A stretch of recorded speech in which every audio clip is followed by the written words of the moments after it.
দেখুন কি পরিমাণ পানি এখানে জমা হয়েছে এই গরুটির। সেই পানিটা আমি এখন বের করছি ক্যানোলার মাধ্যমে। এখন আসি বিস্তারিত আলোচনায়। প্রিয় দর্শক ও শ্রোতা, দেশ এবং প্রবাসের কাছের এবং দূরের যারা এই মুহূর্তে ভিডিওটি দেখতে পাচ্ছেন, আপনাদের সকলকে জানাই আমার আন্তরিক প্রীতি ও শুভেচ্ছা।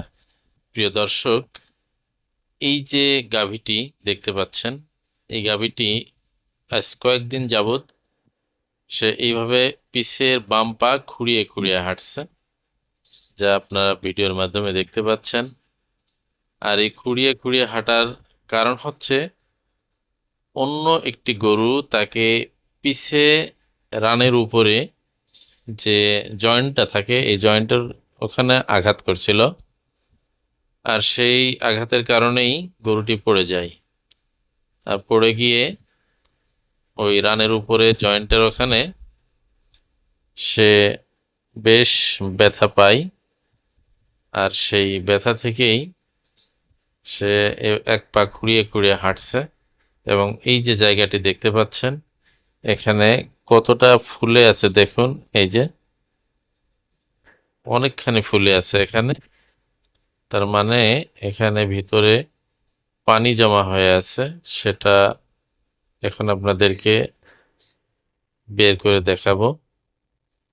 এই যে এই পাটাই ব্যথা, যে পা দিয়ে সে হাঁটতে পারছে না, অর্থাৎ উপরে জয়েন্টের ওখানে ব্যথা।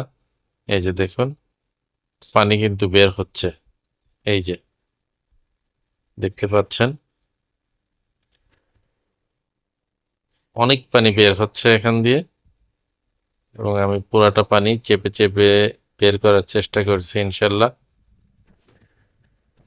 বের করে দিয়ে এর যে প্রয়োজনীয় ওষুধপত্র সেটা দিয়ে দেওয়ার চেষ্টা করব। এই যে দেখুন কি পরিমাণ পানি এখানে জমা হয়েছে, সেটা এখন চাপ দিলেই এইভাবে ক্যানোলার মাধ্যমে বের হচ্ছে। পুরাটা পানি আমি চেপে বের করার চেষ্টা করছি। আর পানিটা বের করা শেষ করেই ওর প্রয়োজনীয় যে ওষুধপত্র লাগবে সেগুলো দিয়ে দেব, যাতে গরুটি দ্রুত, আল্লাহর অশেষ রহমতে দ্রুত সুস্থ হয়। তো সবাই দোয়া করুন যেন গরুটি দ্রুত সুস্থ হয়ে খামারির মুখে হাসি ফোটে। এটি একটি গাভী গরু, এর কোলে একটি বাচ্চাও আছে, অর্থাৎ বাছুর। এই অসুস্থতার কারণে গাভীটির দুধও কম হচ্ছে, বাছুরটি ক্ষুধায় কাতরাচ্ছে, যে পরিমাণ দুধ প্রয়োজন তা পাচ্ছে না। এই যে পানি প্রায় শেষ পর্যায়ে বের করা, এখন ওকে ওষুধ করব। ধন্যবাদ সবাইকে।